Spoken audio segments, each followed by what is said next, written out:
I'd like to talk a little bit about scientific research in sociology. Couple of comments just broadly I'd like to make with regard to science and how sociology operates as a science. Um, Sociology is a little bit different than um, the physical sciences. All the social sciences are, in fact, quite distinct from the physical sciences in a number of ways. One of which is the nature of what we're trying to understand. So, in chemistry, for example, if you were to go into the lab and you were to mix two chemicals together in a particular proportion under a specific set of environmental conditions like temperature and humidity and pressure, you'd get a reaction. And the next day, when you went into the lab and you did the exact same experiment, you'd get the exact same reaction because that's sort of the nature of chemicals, right? They behave according to a fairly well established set of principles, of natural laws. Human behavior is a little bit different. When we study people, often people are aware that they're being studied. And when people are aware they're being studied, their behavior can be altered by that knowledge. Additionally, when we are looking for patterns or things that are true of a society, as I've mentioned before, we can detect those patterns even though those patterns may not show up in a given or a specific individual member of society. So for that reason, we want to be a little bit cognizant of the way in which what we are trying to study is a little bit different, right? We will be able to make, as sociologists, fairly reliable predictions about social behavior and the patterns that we find at the level of societies or aggregate structures within those societies. The predictive ability to say with certainty what a person is going to do or what a person is going to experience kind of breaks down, right? We can't really make those predictions about individual people, but rather what happens to people in those groups. So again, the example that I used before, I believe, was that college graduates, compared to people who only graduated from high school, will earn more money over the course of their lifetime, even while that is, even though it is true that some people who only finish high school will earn more money than some people who have advanced degrees, right? So we can't say for certain what's going to happen to an individual person, but we can compare college graduates to high school graduates, and we can make some very definitive statements about those two groups of people. So that's the first thing you want to keep in mind about the differences in how science works in the physical sciences versus the social sciences. The second has to do with how we use the term theory. In the physical sciences, a theory is something that has been demonstrated through repeated experimentation, measurement, testing, observation, right? So something akin to a law. In the social sciences, theories are more conceptual, they're more speculative. And what happens is we use a theory to generate a testable prediction, or what we call a hypothesis. And we go and we test the hypothesis. And if what we find about the relationship in the hypothesis holds up, the assumption is that the relationship that was specified in the theory is similarly supported. So in the social sciences, theory is a lot more speculative. In the physical sciences, theory is fairly well established. I say that because it's important. People will go from kind of a background in the social sciences into a physical science class, and they'll say, "Oh, well, that's just a theory," as if that's something that can be dismissed. I'm not entirely sure we should be as dismissive of theory in the social sciences as that, but certainly in the physical sciences, that really doesn't track, because that's not how theories work in the physical sciences. So, with those two caveats, with those two qualifiers sort of out there, then let's talk a little bit about what scientific research looks like in the field of sociology.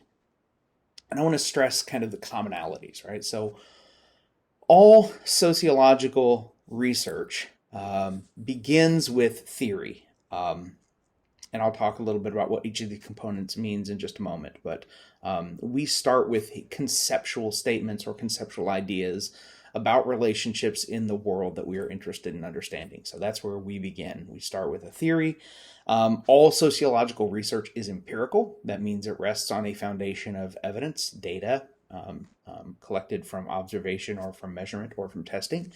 All sociological research is systematic, right? We use the scientific method.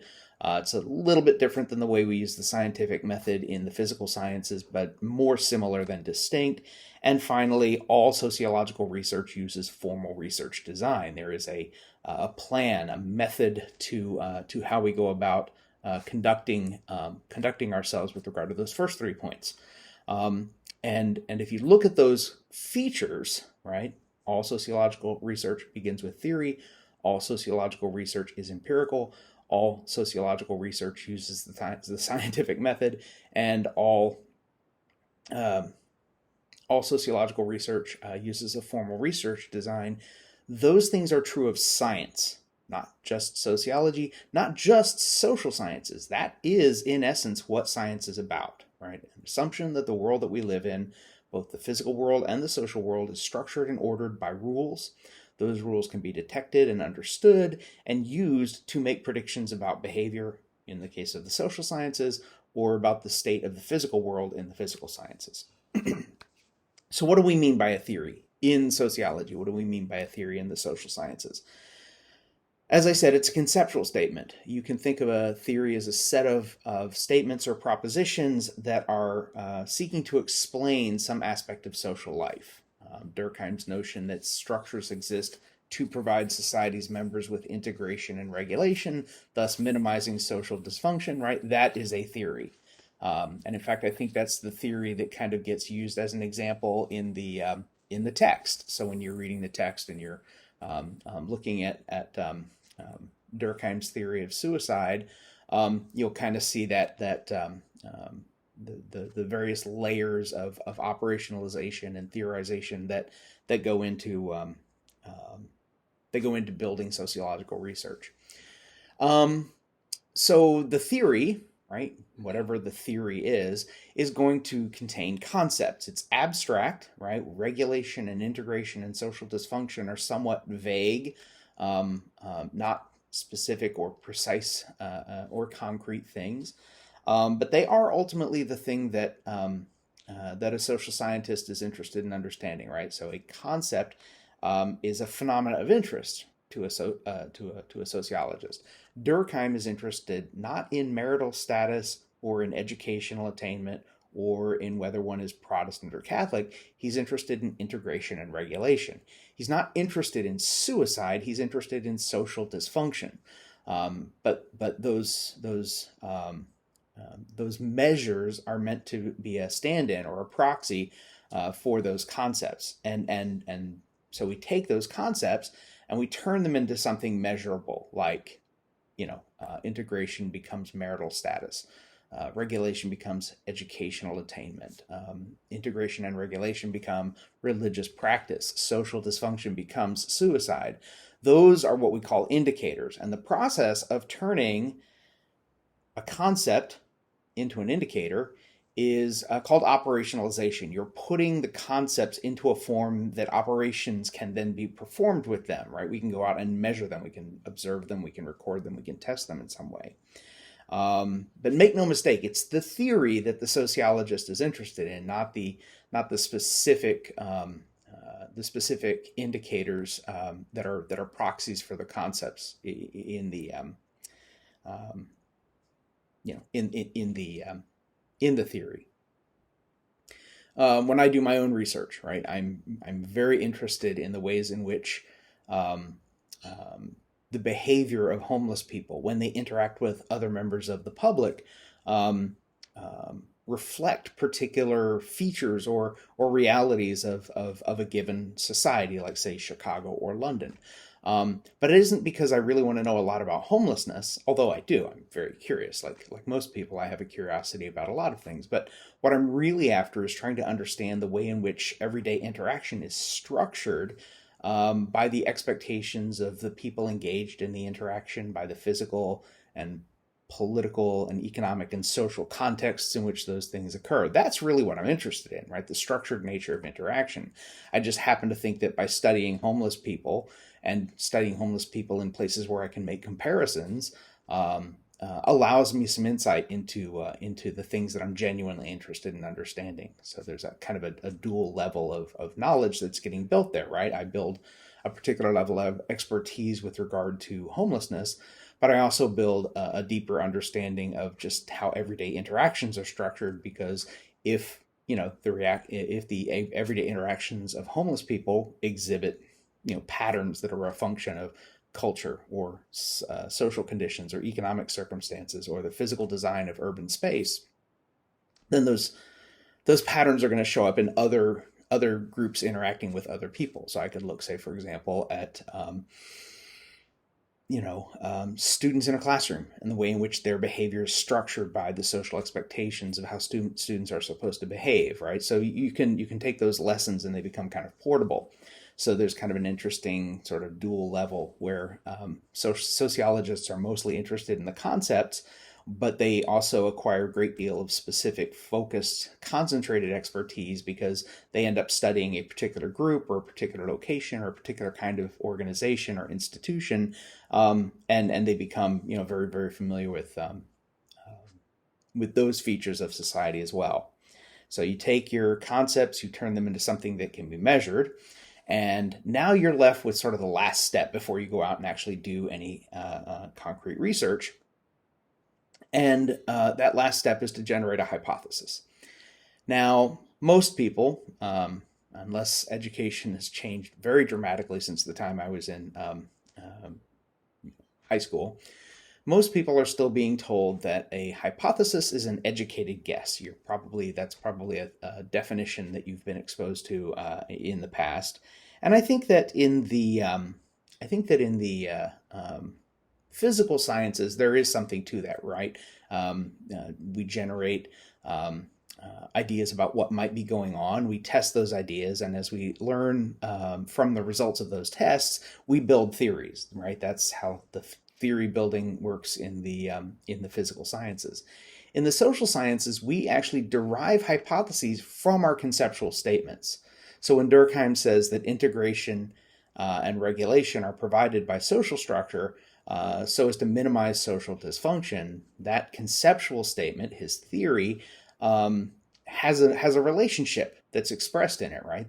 That social structures do this thing, they give us integration and regulation, and the provision of appropriate levels of integration and regulation lead to socially functional behaviors. And when those institutions and structures don't provide those things, presumably then social dysfunctions occur.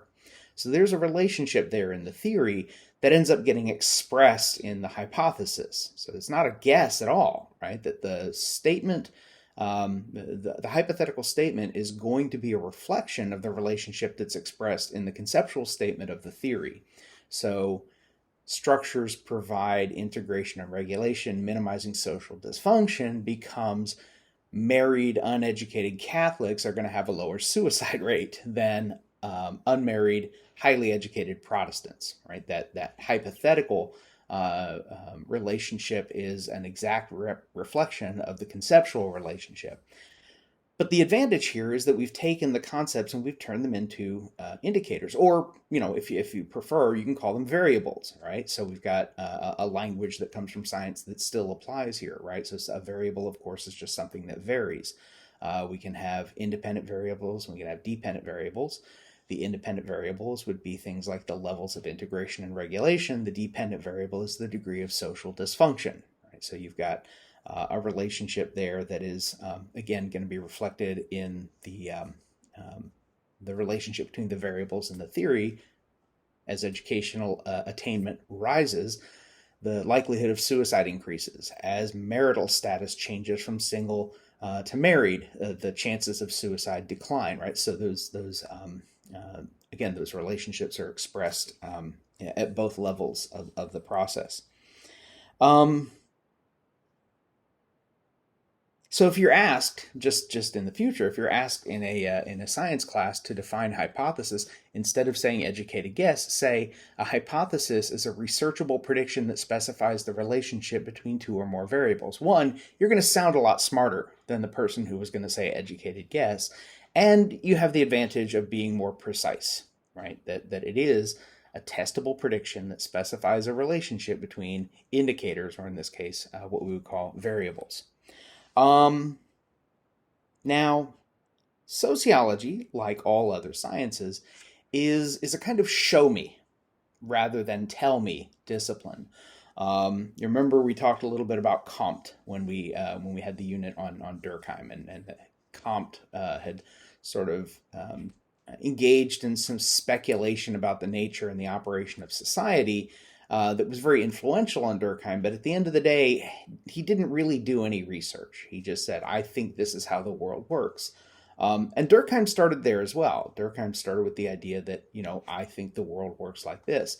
The difference is that Durkheim went out there and tested his ideas. He subjected them to a kind of empirical rigor and an empirical evaluation. What that means, of course, is that he's not content to try to persuade people with logic or with rhetoric. He wants to demonstrate something with evidence. And that kind of research is what we call empirical research, right? Evidence, research that's grounded in evidence, that's grounded in data. Now, that means that there are some things that we can't really demonstrate scientifically. There are some things that we can't measure directly. So, for example, motivation, which is something that gets talked a lot about in fields like psychology. Motivation can't be directly measured. We infer motivation from the things that a person does, but at the end of the day, all we really have evidence of are the things that people do. We can ask somebody, why did you do that? And they will give us a story, but there's no way to independently verify whether or not that story is in fact true. So sometimes in social science, we have to make assumptions, right? We're going to assume that people's behavior is motivated to achieve particular outcomes or goals, in part because we see patterns of behavior where people engage in the sort of behaviors that get them the things that they then go on to presumably enjoy. And we make a guess that that was part of the reason why they did them. But again, we have to assume that because we can't directly test it. Other things that we assume because to actually test them would violate ethical principles, right? When I was talking about social determinism, and I said that we assume that people are socially determined and that we assume that people are by their nature social beings, we can engage in a thought experiment where we imagine raising a human being in the absence of contact with any other human being, right? Technologically, we can absolutely do that. What's going to happen, of course, is we're going to be violating the rights of that human being, and that's something that ethically people, I think rightly so, wouldn't tolerate. So while we can do some kinds of tests, we don't, because to do so would violate our values. Other kinds of things that we may want to test, we can't, because the nature of the thing itself sort of doesn't lend itself to testing. Aside from that, what we find in sociology rests entirely on a foundation of evidence, right? We go where the data tell us to go. We draw conclusions from the things that we can measure, the things that we can observe, the things that we can test. And sometimes what we find is sort of at odds with what we had hoped to find. Very often we discover that things don't work the way that we assumed. And again, while that's sometimes a little bit disappointing, we always like to be right in our guesswork. It's better, of course, to abandon the incorrect ideas then in favor of what the evidence is showing us, in favor of what the data are sort of presenting us with. So the last thing I want to talk about a little bit is methodology. And I don't want to spend too much time on this because this is not a methods class. You're not going to be doing any methodological work in here. You will be reading a lot of material that is predicated on scientific research, social scientific research. is something that undergirds almost every single thing you're going to be reading in this class. A few pieces that are more descriptive, or perhaps a little bit more on the rhetorical sort of spectrum, part of the spectrum, but generally speaking, the stuff you're going to read in this class is grounded in evidence, right? Scientific work that other people have done by going out into the world and observing, by going out into the world and measuring and testing things. So it's probably a good idea for you to have some idea of where that data come from and why it is something that we should rely on, and how exactly it is that sociology kind of comes to know the things that it knows.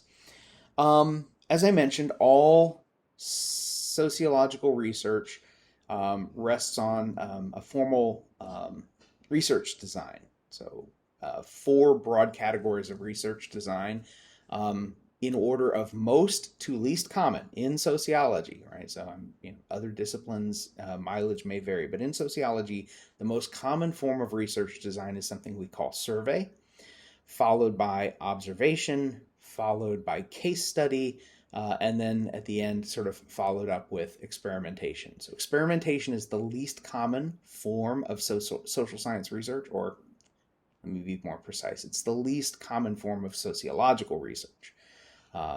It may also be the least common form of social science research, but that's a little bit outside of my pay grade. So survey, let's start with survey. It's the most common. It's the one that you guys encounter with the greatest amount of frequency in your everyday lives. As soon as you're done with this module, for example, you are going to receive a survey. Well, you're going to log into Blackboard and you're going to participate in a survey. You're not going to call it a survey, you're going to call it an exam. But an exam is just a questionnaire, right? Here are 50 questions. The percentage that you get correct is a rough indication of what percentage of the material in the first 2 weeks of the semester you've managed to internalize, understand, and are able then to recall, right? So a test in a college class is really just a survey. There's some information that the instructor wants to know, which is how much of this material do you understand? How much of this material can you apply? How much of this material can you analyze? They're going to ask you a series of questions. In our case, it's going to be a forced response set, right? So these are not open-ended questions. They're not essay questions. You're going to be given a question, and there are going to be 4 or 5 or maybe 6 options for you to select from, and you will select the best response. And then I will look at your percentage and say, you got an A, you got a B, you got a C. Other forms of survey, aside from questionnaires, might be interviews, right? So interviews are another form of survey research. You sit down and you ask people a series of questions. Those questions can be open-ended questions, like how do you feel today? They can be close-ended questions. How long have you been an employee of, XCO or whatever? All right, so sometimes what we want to know can be answered really easily with specific and precise close-ended questions. Sometimes what we're looking for is a little more nuanced and a little bit more difficult to pin down. And so we might ask people some open-ended questions. Surveys are really popular, especially questionnaires. And I think the reason why questionnaires are especially popular is you can reach a large number of respondents for a relatively small investment of money and time. And for a lot of people, collecting a lot of data is more valuable than collecting a limited amount of data that's really rich or deeply descriptive. So surveys, especially questionnaires, are incredibly, incredibly popular. They're easy to use and they yield significantly large volumes of data. So this is part of the reason why you encounter them all the time. Data that come out of, well, all of this research really, but here's a good place to introduce it. Data that come out of this social science research, whether we're talking about surveys or observations or case studies or experiments, data that come out of sociological research typically can be expressed in one of 2 ways. Data that can be expressed numerically is called quantitative data. Data that is expressed descriptively is called qualitative data, right? So numbers versus narrative is the easy way to kind of keep that straight in your head. And again, you can yield You can yield numeric data, you can yield narrative data from any of these different methodologies. It just sort of depends on how exactly you're framing your questions or how exactly you're coding up your data. So observations, not as common as survey, but still fairly common, a very popular methodology within sociology. Observation is a situation in which you observe social behavior in the environments where it occurs. This is to me a really obvious one, right? If you're a sociologist and you want to understand how people act in particular social situations, you should immerse yourself in those social situations. And then once you've done that, you can collect data and you can draw some conclusions. You can start to see some patterns. The one thing you have to take into consideration when you are engaging in observational data is what we call the Hawthorne effect. The Hawthorne effect is just a situation in which the presence of a researcher can alter or lead to the alteration of the behavior of people being studied, people being observed. It was actually named for an assembly plant it's the Hawthorne Electric Plant in Cicero, which is just on the southwest side of Chicago. And there were these researchers who went into this Western electric plant, the Hawthorne plant, to observe how people worked on assembly lines, with the idea that if we can find ways to improve productivity, we should be doing that, right? Because increased productivity means greater profits. So they went in and they did things like, let's make the lighting a little bit brighter. So they used brighter bulbs. The workplace was brighter, productivity went up. I said, all right, let's change some other features of the assembly line or of the work environment. And each time they did this, they got an increase in performance. And at one point, they decided to take the lights back down to the original level, keep the other changes in place, with the idea that they would lose some productivity, but let's see how much productivity gets lost. So they reduced the amount of lighting back to the original level, and productivity went up. And this kind of freaked them out a little bit. This was not what they predicted would happen. And very soon they realized what was happening, right? It wasn't the lights or the speed of the assembly line or restructuring brakes. It was the fact that every time working conditions were changed, the employees knew that they were being observed. And employees who know they're being observed are going to behave differently than ones who don't, right? So that's the Hawthorne effect. Now, there are ways to compensate for this. Usually what happens is we could, I suppose, not tell people they're being studied, but that, again, is an ethical violation. We need the consent of people whom we're studying, because to do anything other than that is to deprive them of their right to consent. So what we do instead is we'll observe people for longer periods of time. When I did my research, one of the elements of my research was an observational period in which I would watch homeless people as they interacted with other members of the public. And I had to tell these homeless people that I was observing them. I had to get their consent for their participation in this research project. So they sign a form or they verbally consent to participate, and I begin to watch them. If I watch them for a day, I'm going to see a particular pattern of behavior, because for at least a day, they're going to be able to put on their best possible face. By the second or third or fourth day, it's getting harder for them to kind of maintain that facade, right? This is very counter to the way they've become accustomed to behaving on a daily basis. And little by little, they revert back to their previous behavior. So usually a period of 7 to 10 days of observation was sufficient for me to get to what was arguably a kind of baseline normal pattern of behavior for their interactions with other members of the public. So that may be one way to work around the Hawthorne effect. But however you work around it, right, it's important that you take it into consideration, because one of the criticisms of observational research is, hey, people are going to behave differently when they know they're being watched. To which the answer should be yes, and I've taken that into consideration by doing the following things.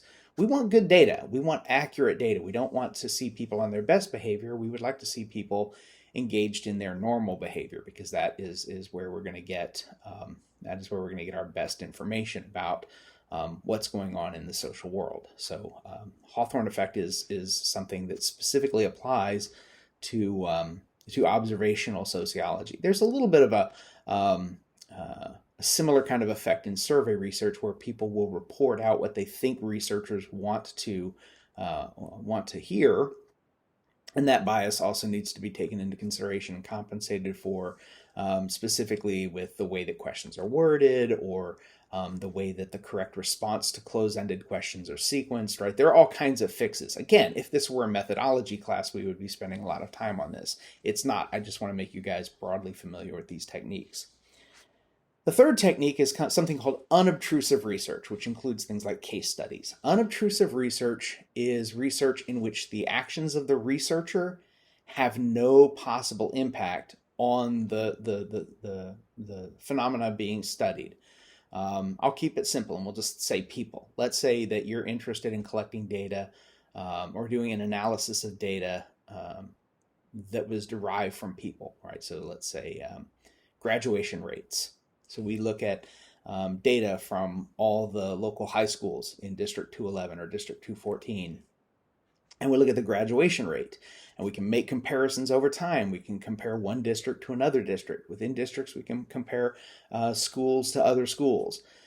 The very fact that we're engaging in that research is not going to have any impact on whether or not people will graduate or not, because they've already graduated, right? We're looking at data that describe things that have already occurred. So our research is not intruding on, it's not creating any kind of impact on the subjects being studied. That's what unobtrusive research is. If you wanted to, say, for example, look at family stressors during the American Civil War, one of the things you might do is look at correspondence between soldiers who were, off fighting in these battles, and their children or their parents or their spouses, back home. The fact that you're reading these letters, the fact that you're coding the data and you're discovering some patterns about how families dealt with the stress of a family member being deployed in the Civil War is not going to have any impact on these people because they've been dead for a really long time, right? So that's the kind of thing we're getting at with unobtrusive research. Now, one of the things that you can see with observation and with unobtrusive research is that they are a more significant investment of resources, time and money, right? More so than survey. Survey research, again, very, very easy to do, very, very inexpensive and efficient, especially, again, useful for generating really large sets of data. When I did my research in Chicago and London, I had a total of about 20 respondents, right? 10 in Chicago, 10 in London. Actually, it was 8 in Chicago, 10 in London. So it was 18, although I did talk to some other people. But officially recruited and recognized as participants in the study, it was 18 people. And Chicago is a city of a little over 2 million people. London is a city of a little over 8 million people, right? That's a really, really small number of people.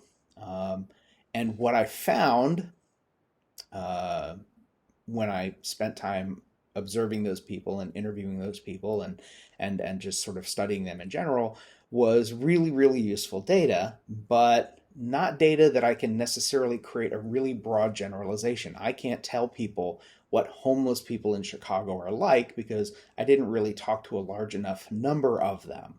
But the homeless people that I did talk to gave me a lot of insight into some possible future directions for research, right? So that's one of the trade-offs. When you do case study or unobtrusive research, or when you do observational research, you're definitionally and necessarily going to be getting less data, or maybe more data, but from fewer respondents. So you get what we call thick or rich or deep or descriptive data, but the volume of it is going to be much smaller, right? So these are all kind of trade-offs. And by the way, in case you're wondering how one decides to approach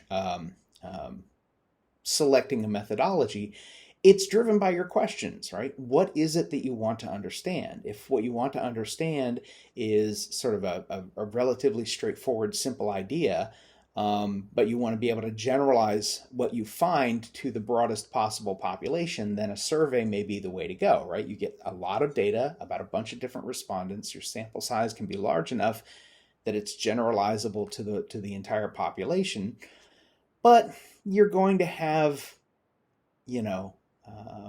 gaps. You're going to have limitations in what the data can tell you about the lives of these people, because necessarily it's going to be responses to questions that you anticipated these people would have answers for. But maybe if you had had a conversation with them, they would have said something that suggested something about their life or their experiences, or something that you hadn't anticipated, right? So when you do an observational study, or when you do an interview rather than a questionnaire, suddenly you might discover different things than you would have discovered had you just done a questionnaire. So it really is driven by the questions. Methods should always reflect your theoretical interests, not the other way around. The last method, and the least common in sociology, is experimentation. This is not something that sociologists tend to do. Even social psychologists, right? That's my area. That's my field. I can tell you that among sociologists who do social psychology, we tend to be observational. We tend to do sometimes interviews, but very rarely do we do experimentation. Experimentation is a much more common phenomenon in the field of psychology than in the field of sociology. And I think there are a couple of reasons for that. One, of course, is that experimentation is very resource intensive. It's difficult to get people to participate in experimental research. The other is that it doesn't really yield information that's interesting to sociology, right? Experimentation, in essence, allows us to scrutinize human behavior under tightly controlled circumstances. But people don't live in tightly controlled circumstances. They live in a world of chaos and unpredictability, and we want to know what behavior looks like in that world and not in kind of an artificial space. So in an experimentation, a study designed around experimentation, you might have, say, for example, one group of people, which is going to be the experimental group, and another group of people who are very similar to that first group of people, who will not be exposed to the experimental condition. That's called the control group. And then you expose this first group to the experimental condition, and you compare the two groups afterwards. And if there's a difference, pre and post test in the experimental group, the assumption would be that it is a function of the experimental condition, right? That's a really interesting kind of methodology for certain kinds of questions. Just generally turns out to be the case that not the kinds of questions that sociology tends to ask. I mean, some do, right? Which is why it's included here. But generally speaking, I think it's safe to say that experimentation is pretty rare in sociology. Much more common, as I said, in psychology. All right, last thing I want to say about this, and then we'll draw this session to a close. I want to say a little bit about populations and samples. And because you'll hear these terms from time to time. A population is the group of phenomena that a researcher really wants to understand. Now, usually that's people, not to understand people, but to understand the collective, right? To understand people as a whole, not individual persons. But it could be organizations, right? A lot of sociologists study transnational corporations and firms. A lot of sociologists study elementary schools. A lot of sociologists study voluntary organizations. Some sociologists study workplaces, right? So it is sometimes people, but it's also sometimes other things. There's a very famous sociologist named Theda Skocpol who studies revolutions. Right, that is a social phenomenon. It's not an individual person. Obviously, you can't have a revolution of one person. So she's got a particular set of phenomena that she's interested in studying, and that's what she studies. So the population is the total set of that phenomena. Generally speaking, the total set, the total population of a phenomenon is going to be very, very large. Right? We live in a world of over 7 billion people. Even the United States, we've got over 320 million people in the United States. So it's a big country. The total population of adults, I don't know. It could be something on the order of 200 million people. I'd have to look at the latest census results. But hypothetically, let's say the adult population in the United States is 200 million people. And we want to know what kind of toothpaste they like. We could ask every single one of those people, what kind of toothpaste do you like? But that's going to be very time consuming, right? And very, very expensive, because reaching out to 200 million people is going to take a lot of time and a lot of people, and you got to pay those people. And yeah, it's a nightmare. So instead, what we want to do is we want to know something that's true about those 200 million people, right? What kind of toothpaste do they like? But we don't want to ask all of them. So what we're going to do is we're going to create a sample, right? And a sample is a subset, a portion of the total population. And the assumption is going to be that our sample represents the larger population, which means that if something is true of the sample, then there's a great deal of likelihood that it's going to be true of the population. So you go out there and you don't ask 200 million people, you ask, 2,000 people or 1,700 people, right? And what's true of those people is going to very likely be true of the 200 million, right? Most of whom you didn't ask. And the power of that lies in the degree to which your sample is representative. And the best way to get a representative sample is something we call random sampling. So again, everybody in the population is not going to be in the sample, but everybody in the population had an equal likelihood of being selected for the sample. That's what makes it truly random, and that's what makes it representative. Again, don't need to worry about the rules by which samples are constituted. But when you read any kind of research about, say, for example, the United States, and the authors are saying something is highly likely to be true of the population of the United States, and you look at the total number of people who were asked, and you say, oh my God, they only asked 1,200 people. How is that possible? Well, it turns out that if you want to, I've got the actual numbers here. If you want to know something that is true with say, a 95% confidence level, you would need, in a nation of 325 million people, you would need to ask about 2,700 people. Right, about 2,700 people will yield a very, very statistically likely outcome that something is also true of the population. That's you don't need to ask everybody. You don't need to ask even 10% of the population. You just need to make sure that your sample is sufficiently randomized. And again, it's nothing you need to worry about in terms of how that gets calculated. But it is useful to know that we can say a lot of things are true of a society, even if we don't ask everybody in the society whether or not something is true. That's the sort of the beauty and the mathematical and empirical strength of sampling as a research methodology. All right, so that brings us to the end. I have a couple more things to say about some of the limitations and some of the advantages of this approach, but that will be something I cover in the next lecture. So until then, take care.